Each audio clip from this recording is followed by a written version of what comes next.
Welcome to the Two Off the Tee show on Fantasy Six Pack. I am your host, Keith Flemming. That's at Keith Flemming on Twitter. With me, as always, my favorite gambling degenerate, The my favorite man. loser. No, you know how to lose it, buddy. No, it's all good. At Actively Lazy 85, my boy Alan. Alan, what is going on? Nothing, man. Just trying to get a golf win again. Getting Man, close to that time frame where I'm running in the red. But last week props got me good. So I just like to actually win an outright bet, but a prop, a couple of those that we hit last week were nice. yeah, we got a chance this week, especially with Scheffler and Rom being out. It's like Finally. hallelujah, thank goodness. We'll get into the Wells Fargo Championship in just a second. We need to just toot our horn a little bit. We did not give the winner last week, but we hit some big time props, especially the top tens. Cam Champ 10-1, Brandon Wu plus 450, Ashke Biate 8-1. So that was good. My DraftKings plays were excellent. And using a lineup from just my plays from this show and the article, scored 626 points, finished 393 out of 59,000 entries. So that was good. But let's talk about the tournament real quick. Tony Finau, big win. Really proving that, he can get it done. How shocked were you that he held on to a victory with Rahm right there coming off a 61? I wasn't like totally shocked. Honestly, you shoot a 61. I think it's fair for there to be some kind of median. 61 is really, really, really good. So I mean, what did he shoot at his last round? I think he shot 5 under. Yeah. So it's like you expect some drop off. So I wasn't shocked because even shooting the 61, he just needed to hold on. And I think Finau deserves that kind of respect at this point in his tenure. It wasn't like he was going against the strongest field, but he was going against one of the strongest golfers. But I feel like there wasn't as much pressure on him because the rest of the field was kind of small, and it just made it a little bit easier for him. Yeah, I think it is big though for Finau that if Rom would have not been in this event or not been in the final group with him on Sunday, I don't know if this win would have meant that much because Finau has won, we know now, 4 times, I believe, in the last year and a half, but all of those have been kind of lower fields. And this was definitely one of those again, but it's a big difference when you can say you went head to head with the number one player in the world who's playing incredible. Again, he shot 61 Saturday. And it's just really hard not to like Tony Finau. Just the fact that I'm not sure if you saw the tweet that within hours after winning the event, he was caddying for his son in an event that he had. So just really, he's just a great guy, man. And I root for Finau. I was asked, I actually went on Clubhouse Picks earlier to preview this tournament, and they asked a good question about, do I think Finau is ready to win his first major? And I said I want him to, but it's tough right now. Finau is a really good player, but there's just so much depth at the top, the age of guys like Scheffler and Rahm, and it's going to be tough for him, don't you think? Yeah, I mean they ask that every time he wins. Fair I enough. think it's there's an element to his game that probably has to change for him to win the majors because we know he's a good golfer, but I don't think he's ascended to great golfer yet.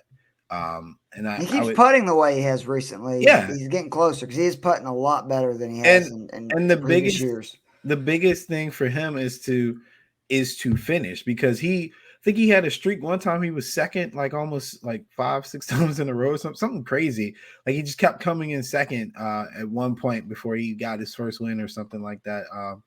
But I think for him to take that next step to be a great golfer, he's got to do what guys like you said Scheffler does, and that's finish in these tournaments. So I don't know if he's at the point where I would think he would win his first major. But this week is a good test because this course is tough. Absolutely. All right, real quickly before we get into the Wells Fargo Championship preview, I do want to remind everyone that you can become an all-access member of Fantasy Six Pack by going to fantasysixpack.net/plans. By doing so, you can get access to the amazing Discord for Fantasy Six Pack. It includes access to award-winning rankings, tools, and more. You can join today by using the promo code F6PMLB for an extra 15% off. Also want to remind everyone that each week, it is out right now, I do a article on Fantasy Six Pack. I provide a DK lineup as well as a breakdown for that week's PGA Tour event. In total, I give 10 plays because there's 4 extra ones. But I do build an actual lineup. And again, last week from the article, there's a lineup that scored 626 points. So that's really good. But we're moving on to Quail Hollow. A little surprising, Alan, that there's only 21 of the top 30 players in the world teeing it up this week, even though it is an elevated event. But Quail Hollow was originally designed in 1959. It's seen many renovations in recent years, including 1997, 2002, and 2016 by Tom Fazio. They've basically modernized the course to better handle the ridiculous length of today's PGA Tour pros. This course is a major championship venue. It hosted some really big events recently, the 2007 PGA Championship that Justin Thomas won, the 2022 President's Cup, and it will host the 2025 PGA Championship. This is a course that rewards players who are long off the tee, but a player needs to be sharp from tee to green to find success at this venue. It's really important to be good from 175 plus yards in the green. There's a lot of long par fours. Like at most major venues, players need to scramble and putt well to have a real chance of winning. This week, I'm targeting players with a good track record at this venue and comp courses, which is something I really leaned into because they've already had 3 of these 4 this year, and I really looked into those numbers this year. But the courses that I listed, and we'll just get right into the comp courses, are Torrey Pines, Muirfield Village, Riviera Country Club, and Bay Hill. And we've already had events at Torrey Pines, Riviera, and Bay Hill. So that's something to look at and to consider. The key stats, course comp history is a big one. Again, as I just said, strokes gained approach from 175 plus, strokes gained around the greens, strokes gained Bermuda fast greens, driving distance, strokes gained off the tee, and then birdies gained, bogey avoidance. Anything else that you were looking at when researching your course? Prayer works.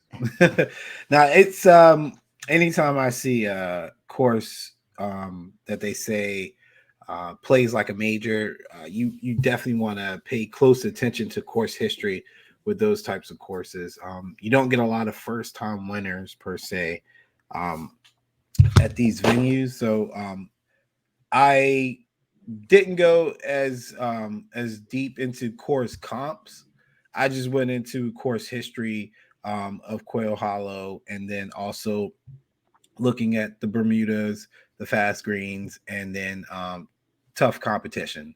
It's pretty, which again, this field isn't necessarily an A field, but I think a lot of times when you do, if you have a way of like doing one, I'm fumbling over my words, but if you have a way to sort, excuse me, if you have a way to sort through and filter out, these tougher fields, I think you'll find a correlation between tough fields and tough courses. So if I can't find a strong stat on a field of this nature, I'll just default to people who play well in tough fields, because again, tough fields, tough courses are typically hand in hand. That's what my research has showed me over the last 5 years. So I just defaulted to that. But other than that, approaching and putting and then ball striking were my top 3. am on the same path you are, buddy. Again, the one difference is I do really believe that you can gather a lot from their previous trips to Quail Hollow. Reminder, if you're looking at that, the 2022 event was not at Quail Hollow. So don't look at last year's results. Yeah, and last year's result was a different green too. Mm-hmm. So be sure to be aware of that. DFS, and again, I'm going to go into the first guy because he is not in any of my gambling picks. But if you want to know more about kind of why I went with these guys for DFS purposes, you can read the article on Fantasy Six Pack. And I'm going to talk in more detail about these guys when we get to our gambling plays. But Rory McIlroy is the anchor for my lineup, 11,100. I know you're shaking your head. I don't know. I mean, it was funny. I was literally sitting here like, please don't say Rory. I'm so sick of him, man. He's such a head case. And I had to talk to Fantasy Six Pack people to see if we can curse on this, but I would definitely be cursing right now. Just keep it to yourself, man. Like, stop being so candid. It just shows so much mental weakness to me when he's just too open about his mental hurdles, essentially, of coping with his failures, which I think I said on a couple podcasts ago. Like, he needs to see a sports psychologist. But like, there's something about verbalizing, like putting it out in the open that that sucked, or acknowledging that I had to take a break because I couldn't deal with losing in the Masters when I was favored to win. Like, just keep it to yourself. Ron would never do that. Scheffler would never do that. How many times have you heard Scheffler talk about his yip putt? A good bit. A little bit? Yeah. A good bit. And that's why he hasn't won since. Don't talk about it. Don't talk about it, man. Like, it's such a mental game. And if you do talk about it, wait till after you win. And they'd be like, yeah, that was a tough time, but it's cool because I won. Like, don't bring that baggage into another tournament is what I'm saying. I mean, I understand there's a human element, but I just can't anchor a lineup or a bet with the guy that I feel like is fighting demons. He's still going to be thinking about that Masters on Thursday. I don't have time for that. Well, that's fine. He's got 3 wins here, 7 top 10s in his last 8 appearances. His worst finish at this event is 16th in 8 years. So yeah, he's a beast. But I'm going to take him, and I hope a lot of people aren't going to spend the money because I think he's the only sure thing from 9,000 above. This is a course that you see a lot of top players struggle, to be honest, like not consistently, but most of the guys in that range, if you look at their previous history, they've had a missed cut. They've had a bad start here. I think Rory feels like he owns this course, and rightfully so. Ricky Fowler. Real quick, before you switch, I also want to say this is the difference between gambling and DFS, because he could very well do great for DFS and get you a lot of points. But if I'm picking him to win and his ass top 10s, and that's it, just hits 10 to 7 range, I'm going to snap. Yeah, there's no way I'm betting on him at 7 to 1. Even though I am surprised his odds are actually where they're at, because he was like 7 to 1 for the Masters with Scheffler and Rahm there. So anyway, Ricky Fowler is second in my lineup, 8,800. Sahith Theegala, 8,200. Keith Mitchell, 7,800. Chris Kirk, 7,500. And I'm going to roll with him again, Alejandro Tosti, 6,500. He was a big play for me last week. He got into this event because of his top 10 of the Mexico Open. And then 4 other options that I gave: Max Homa, 9,400, Jason Day, 9,000, Wyndham Clark, 7,800, and Adam Stevenson, 6,900. Is there any guys you would add for DFS purposes to that? A little lean to Matt Kuchar. Not sure what his ownership would be, but just he's cheap. He's like 7,000. Yeah, it's more lean to his approach game, his putting, and one little attribute we didn't mention. But the winners over the past X amount of years, maybe like 5 years, at Quail Hollow, the specific course, not the event, but the specific course of Quail Hollow, haven't necessarily been the straightest drivers. But one thing that all of them had in common is that they were able to save a lot of shots. And when it comes to scrambling, I think Day and Kuchar are two of the current guys in this particular field that you can trust to salvage some bad hits. And I think that's what gives Kuchar value for DFS. Before we get into our bets to win and props, I just want to go through the winners and their odds. 2021, Rory McIlroy won at -10. He was 18-1. 2019, Max Homa at 15 under. He was, holy cow, is that right? No, I don't know. He's 500-1. Is that right? I don't remember. Holy smokes. You said 2010? 2019. 19? God, they're showing it at 500-1. So I'm going to trust. I'll have to look at it. I'm not going to lie. Ron Cost is good. So I believe I obviously didn't win that. Otherwise, I would remember. But if you don't mind, I'll look it up real quick. Jason Day in 2018 was -12, 20-1. James Hahn in 2016 -9. That's another 500-1 winner. Holy smokes.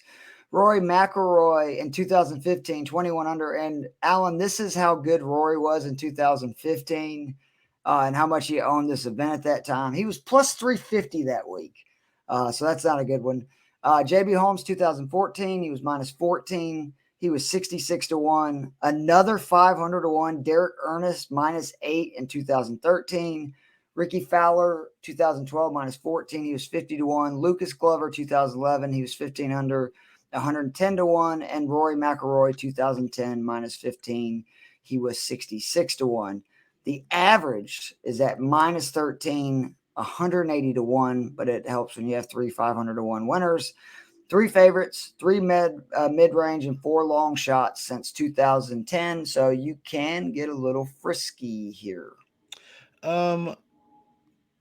Silly Google won't let me. That's okay. It keeps popping up 2023, but I believe Ron Kloss. Ron Kloss is no. I mean, the highest I've ever won is 100-1. So anybody winning anything, that's crazy. I still think it might be 50-1. No, it's not 50-1. Not with crazy. not with the names Derek Ernest. Yeah. In 2019, I was pretty active in 2019. I'm just telling you. That's what it says. And was that at Quail Hollow? Yes. Those are all the Quail Hollow results. That's right down 95, right? It's in North Carolina, right? Mm-hmm. Yeah, I would have definitely have known that. I think my cousin even went in 2019. All right, well, look, Fantasy Six-Pack folks, just be on the lookout. I'm going to make sure I fact check that. You fact check it all you want. My boy Ron Kloss, I believe him. I mean, I just want some of that money. That's all. Well, it's too late. That was 4 years ago now. All right, bets to win. I actually am all the way down at Jason Day. He is my first pick at 25-1. He's got a win here in 2018.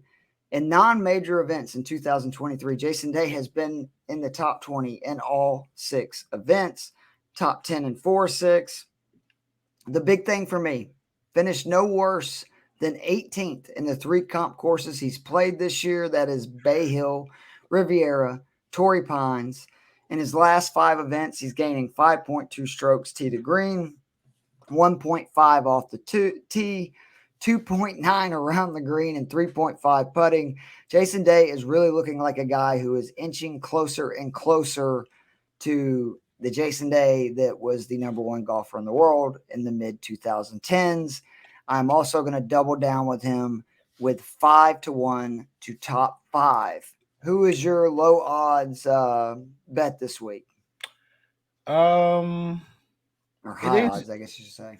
No, it is Jason Day. Although, I mean, again, I'm a real time person, so in real time, I'm talking to myself and thinking maybe I should put somebody else in here. But the deciding factor for me in this price range, from Rory all the way through, I think till Sam Burns was the 30-1. Was whose putter could I trust? And I feel like Jason Day is one of the guys in that range that I can trust his putter. Not only that, but he's one of the better ball strikers in that range. Justin Thomas was actually on my sheet, and then I put putting is an issue, and then I crossed him out. I want to back the guy. 22-1 is good odds for won Justin the PGA Thomas, Championship there in 2017. But he's not on my board, so yeah, he just is just trying not to make you feel better. Yeah, it's just not there for me.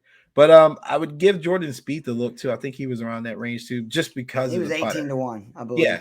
just because of the putter, man. I really think that's going to be the X factor to push some people either over the hump, or in the case of those that have to scramble, that's really going to make a big difference. All right, next on my board, Ricky Fowler, 35-1. He won here in 2012. I've said this a few times on the show in recent weeks, but Fowler was playing so bad the last few years that you really should go back at courses that he has a long history at and look at kind of what he did in the early to mid 2010s, because that's probably a better indication of what his ceiling is at these courses, because I feel like Fowler's really close. But even having said that, he has a top 5 at this event in the last 2 trips here. So he has a recent top 5. Fowler, much like Day, he has 6 top 20s, 5 top 15s, and 2 top 10s in his last 7 starts. Over his last 5 events, really good signs for Fowler. He's gaining 4.5 strokes tee to green, 3.3 on approach, 1.7 on the green. I know I've said it on the show. I'm going to keep saying it. Fowler is going to win this year. I don't know if it's going to be this week, but I think this is as good of a venue as any for him. And the biggest reason I'm still supporting Fowler, even though his odds are a little bit lower than what I want, is the fact that his putter has all of a sudden started to look like Ricky Fowler's putter. The issue early in the year was he was making nothing. His last 3 events, he has gained strokes on the green. He gained over 2 strokes in his last 2 events on the field on the greens. So that is making me more bullish on Fowler than normal. I also have him at 8-1 to top 5 and plus 360 to top 10. Can't stand Ricky Fowler, but he's on my list. And I say that because, look, if there's one thing gamblers like, it's to get ahead of a trend.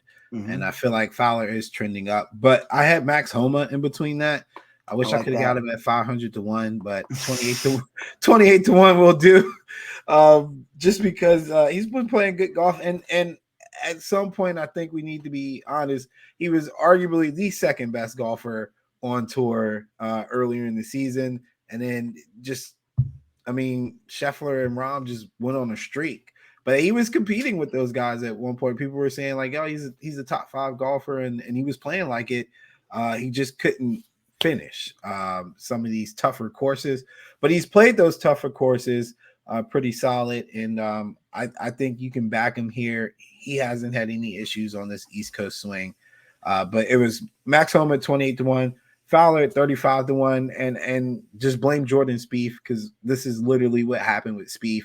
He went away, people wrote him off, and then he finally got his win on the back turn, and it was the one time I didn't bet him to get that win again. And Fowler, I think, is on the same pace. At some point, he is going to win again, and I'll keep throwing $15-$20 at him until it happens. I like that. Next on my board, Sahith Theegala, 45-1. Speaking of guys on the cusp of winning, Theegala has really planted his flag in 2023 that he is one of the up-and-comers. Obviously, he is crazy long off the tee. He has played very well at difficult venues. He's played very well in these strong fields.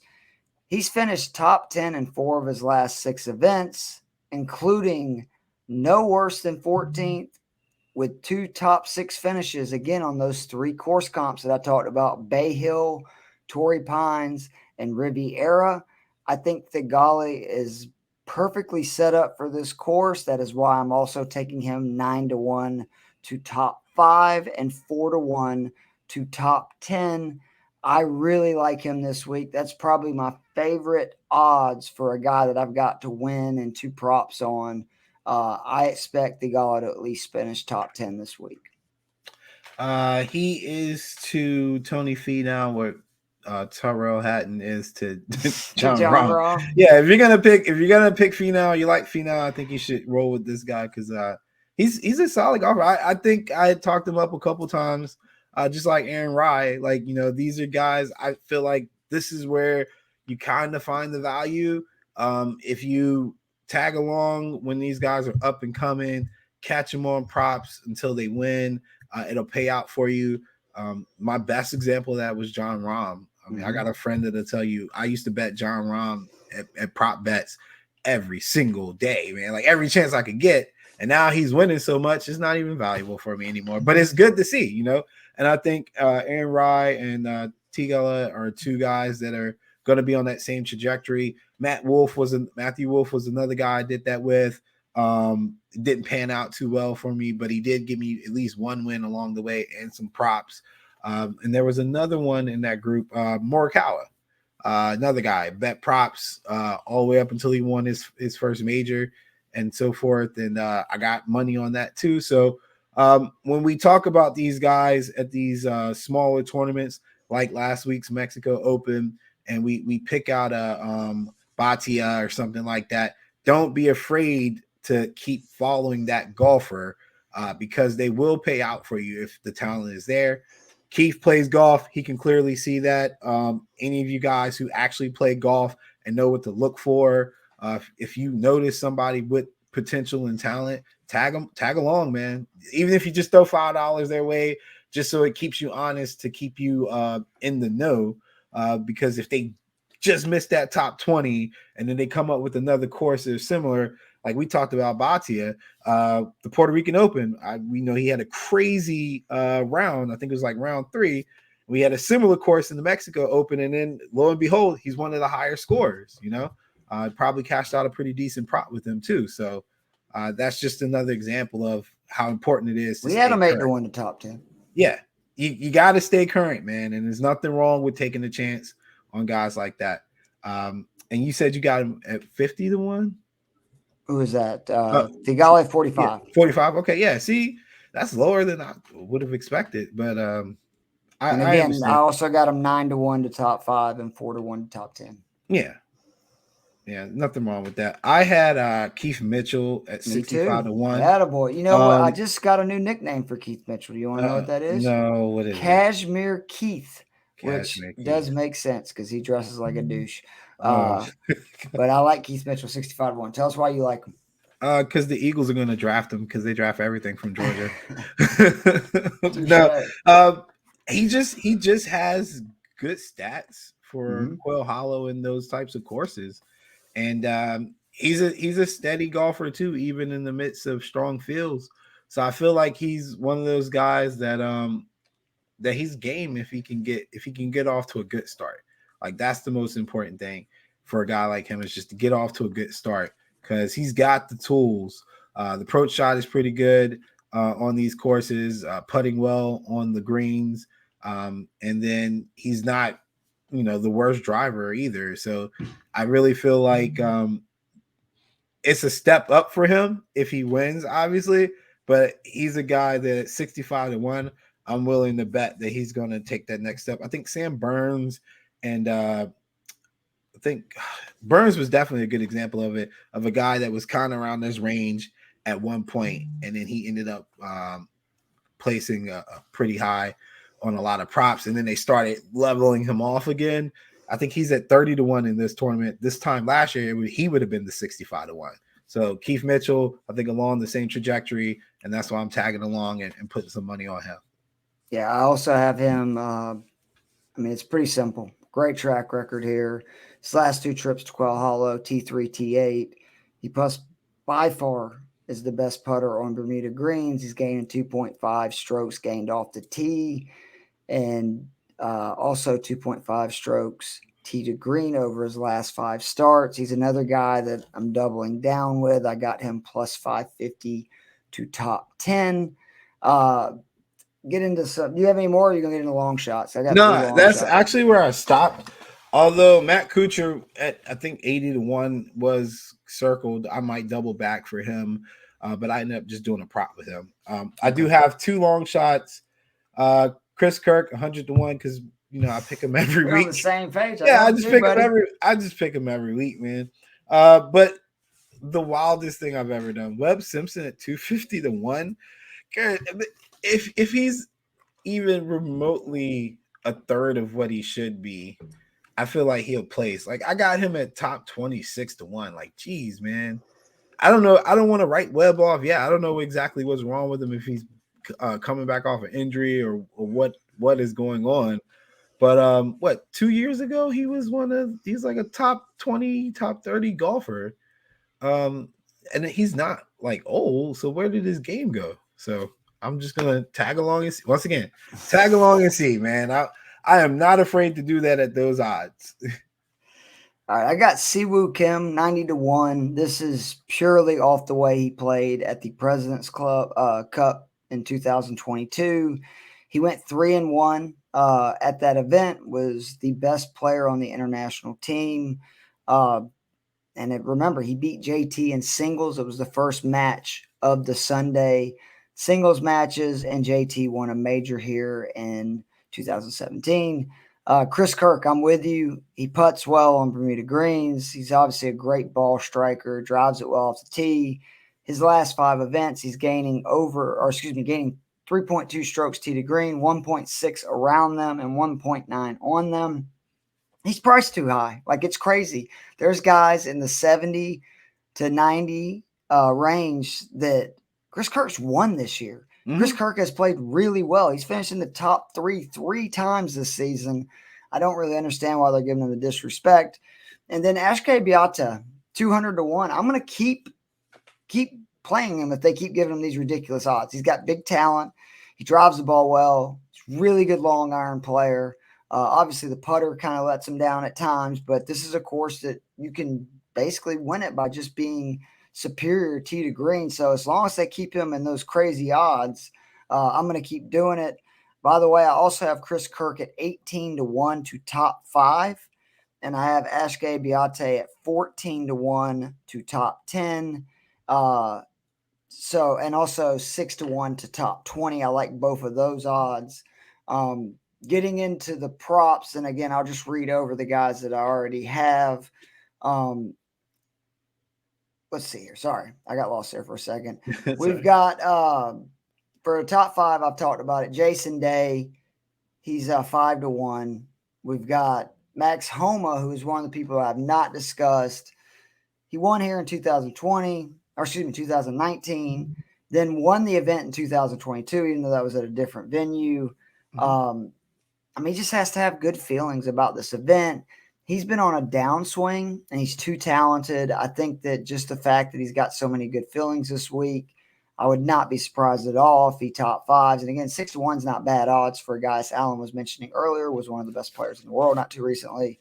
Again, Fowler, Thigala. Fowler's 8-1. Thigala's 9-1. Chris Kirk, 18-1. The top 10, again, a lot of these guys are guys I've already talked about. Fowler plus 360. Thigala 4-1. Keith Mitchell plus 550. Here's one I have not. Your boy Grillo, he is plus 850. His last 2 appearances at this event, T14 and T9, at this venue, not this event. He is somebody who's playing really well right now, and we know he's somebody that's streaky. So I actually really like that play. And then again, I got Battier 14-1. The top 20s, man, they are really like they know I've been hammering on these this year, and the odds just keep getting lower and lower. Like they're not letting me have fun the way I was. But I got Stefan Jager, 4-1 over his last 5. Man, Jager is playing amazing. He's averaging 4.8 shots tee to green, 2.6 on approach, 1.3 around the greens, and despite giving up 1.5 shots on the green, he has 3 top 30 finishes and 2 top 20 in his last 5 events. So if he putts well this week, I feel like this prop is a lock. I really like that. Joel Damon, 5-1. He is one of 2 people. Rory is the other, who's finished no worse than 18th in his last 3 appearances at this venue. Made the cut all 3 times. I also really like Damon at 100-1 for first round lead. Damon is somebody who is known for getting off to fast starts. Again, this is a course he really likes. I think it's worth, playing a little bit there. 100-1. Why not? Damon, again, has played very well. 2 top 10s. He's had a runner up.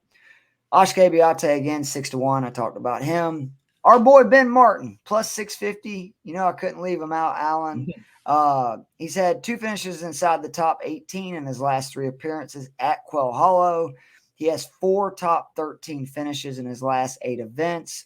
So I think a top 20 is not that unreasonable. I know he's not a super long guy, and typically it's long guys that do well here, but he's a really good iron player. He's really good at ground the greens. And we're not asking him to win. We're asking him to top 20 for decent odds, plus 650. And then finally, Alejandro Tutsi, I believe is how you say it, 9-1. Again, if you don't know the story, he's a Corn Ferry member who actually, in his last Corn Ferry event, got penalized because he took a shuttle ride that I guess he wasn't supposed to. They gave him a 2-stroke penalty. Despite that, he's finished inside the top 25 in 5 straight events. That includes the Mexico Open, where he got a special invitation last week. He finished top 10. That's how it got him into this elevated event. He has so much to gain from this event. And if you look at his numbers from the Mexico Open last week, dude can drive the ball. He's a great iron player. And that course played long, which Wells Fargo is not as long as Mexico Open, but it plays long. I really like Tutsi at 9-1 because, again, he could really help his chances of getting permanent status on the PGA Tour by following up his top 10 with a good performance this week. So there's just a ton of motivation. But those are my props. Who all you got there, my big man? Is his name? You said Tootsie's? Totsi. I don't know how you say it. I'm just asking. Totsi. You know, I'm country. I don't know. How would you pronounce it? Good strip club in Miami named Tootsie's. I was like, I'll pick him just out of that. As always, I try to use my long shots for my top 20s. But Webb Simpson at 6-1, top 20. And then I went real contrarian. Ryan Palmer at 9-1, top 20. Again, look, I'll give you guys a disclaimer this week. It's not that I'm just throwing stuff at the wall and hoping that it sticks. I'm literally being aggressive, looking for value. And like he said, these top 20s, you can't really get anything on them anymore.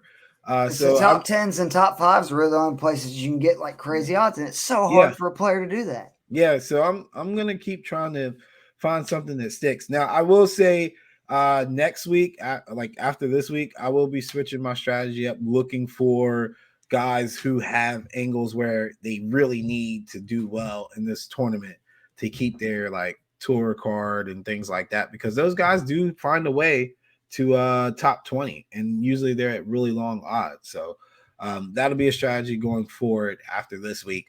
I got Matt Kuchar, top 10 plus 650.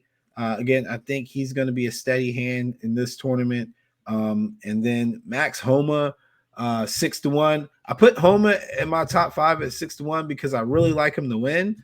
And over the last, 3-4 weeks, when I like somebody to win, they usually top 5. So I'm gonna hedge my 28-1 with the 6-1 with Max Homa.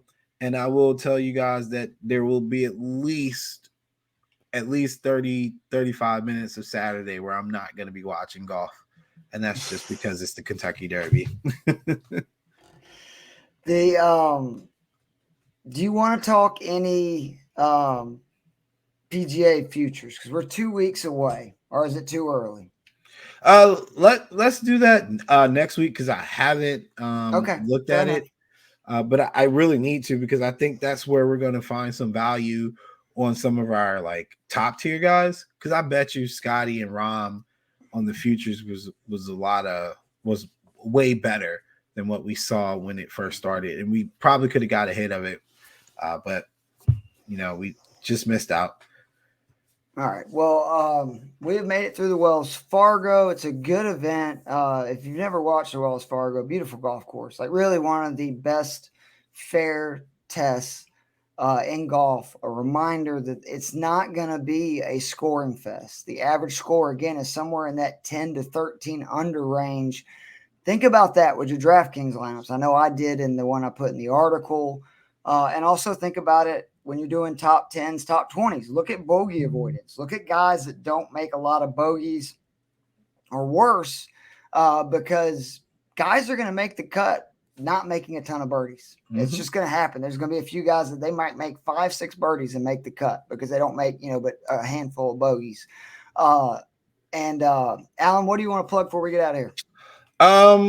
Nothing right now. Still working on some things behind the scenes and hoping that I can start providing more content. It's just been Didn't busy. you just do a draft recap? I did do a draft recap. It is not work friendly. Was it NSFTW or whatever? Yeah, it NFSW? Yeah, it was something similar to your Falcons rant, but it was more so geared towards the Washington Commanders, and you know how I hate the NFC East.